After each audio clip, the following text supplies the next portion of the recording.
a sign of difference. It's an issue of compassion. Amendment 1 is dividing neighbors and churches. I think that oftentimes people think that people of faith are all on the same page, when obviously we aren't.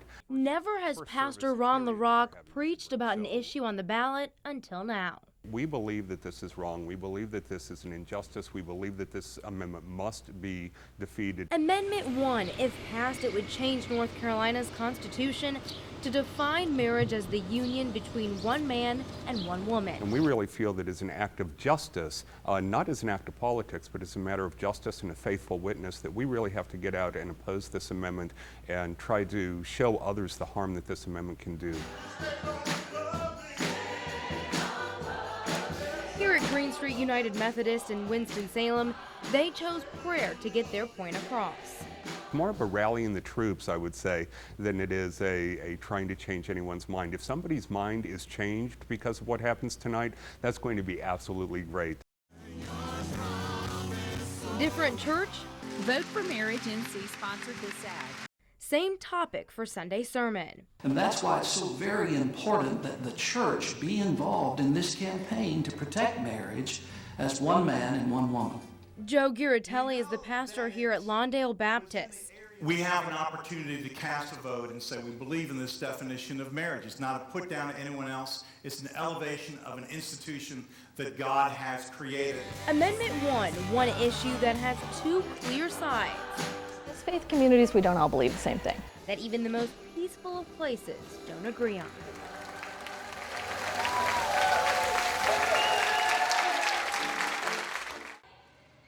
It takes a certain level of discipline to have success as a student, and especially as an athletic student. Former Thomasville star Michael Bird is a success story on both the football field and in the classroom. A lot of Thomasville athletes are talented to play at the next level, even the NFL, but don't get the opportunity either because they're scared to leave Thomasville or academic issues. I was just, ecstatic to get the opportunity, to prove that stereotype wrong, that Thomasville athletes can go to the next level and have some success. He graduated from East Carolina with a degree in social work, but still had a year of eligibility remaining, so he played last season at Winston-Salem State, which turned out better than he expected. I took the experience that I had at East Carolina and brought it to Winston-Salem State. I took what I knew as a player and as a leader and just applied it to Winston-Salem State. I mean, it was just fun.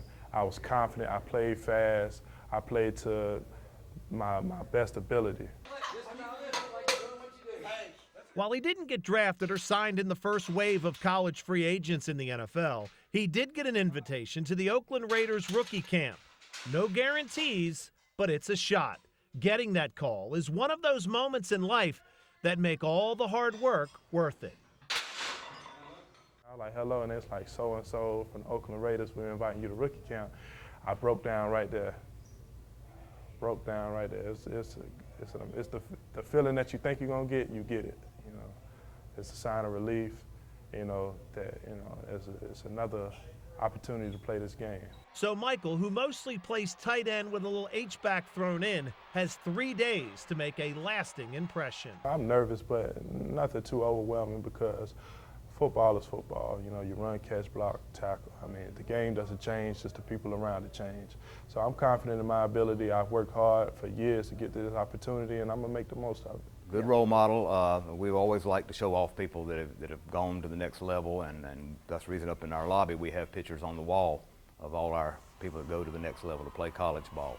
Don't have many NFLers, and of course we're hoping that he'll do well. I know he's going to give it everything he's got. He's just that type of person. Believe in something, believe that you have a purpose and commit to that purpose and that goal. Michael is a winner. He's got more championship rings than fingers, 11 in all, from his 3 football state titles and 1 in basketball at Thomasville, to the bowl rings he earned as a player at East Carolina, to his most recent, a CIAA championship at Winston-Salem State. And knowing how to win matters in the NFL.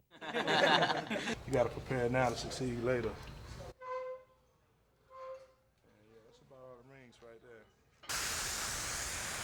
I love gardening ever since I've had a piece of ground to put some flowers in. Of course, the first thing At home in Winston-Salem, Molly Light is passionate about gardening. I love flowers for one thing, but it is also wonderful therapy. You know, you can yank out a weed and think it's that person that's bugging you about.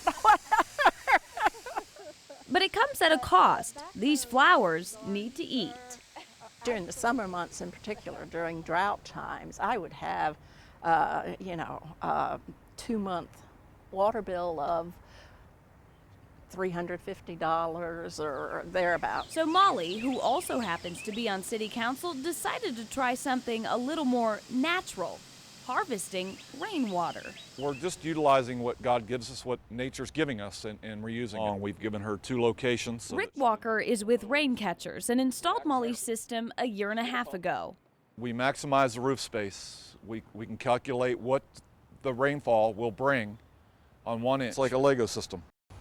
Just like other homes, when it rains, water from Molly's roof drains to the gutters. There's a sump installed in the ground here. From there, it's filtered into a giant system out back where it's pumped into hydrants that attach to a hose. And if you didn't know any better, you'd never even guess it's here. This is actually water coming out of the cistern. Well, this may look like any other patio, but don't be fooled. Beneath the bricks, there are 80 of these containers waiting to collect 2,500 gallons worth of rainwater. I have a rainbow. So instead of flooding the street, Molly saves the rainwater until she's ready to use it in her garden. And just in its first summer, the rain catcher system saved Molly more than $500. Absolutely, not only just for the good of the earth, but also your pocketbook. In Winston-Salem, Katie Nordine, Fox 8 News.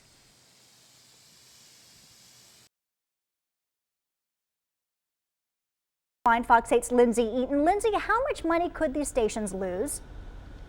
Well, between the 4 stations, we're talking about $60,000. Now, the stations have contracts with Guilford County and the city of Greensboro, so they know when either of those two have to cut, they're going to see their fair share of it. Now, there are 50 firefighters here at the Colfax station. That's volunteer, part-time, and full-time firefighters. So far, none of them have had to be laid off. We're live in Colfax. Lindsay Eaton, Fox 8 News. Thank you, Lindsay. Also in Chapel Hill today, a member of the Fox 8 family was honored. Timmy Hawks received the Tim Stevens Media Award for Excellence in High School Sports Coverage. Timmy has been here at Fox 8 for 28 years and is our Sports and News Operations Manager. Fox 8 has done the Prep Profile segments for 25 years, the High School Football Show for 16, and Hawk Daddy has been a big part of everything we do. Women's basketball coach at North Carolina A&T. Today, the school held his introductory news conference at the Corbett Center. Coach Rob was an assistant coach at VCU the last 3 years, and before that he was an assistant at A&T for 4 years under Patricia Cage Bibbs. He played for A&T from 1997 to 2001, so he's an Aggie through and through. He understands the expectations and is happy to be coming home. It means everything to me. Nobody has more pressure, is going to apply more pressure than I have on myself. Again, being an Aggie and obviously being a part of some tradition here, to me that was the standard, and that's where I want to get it back.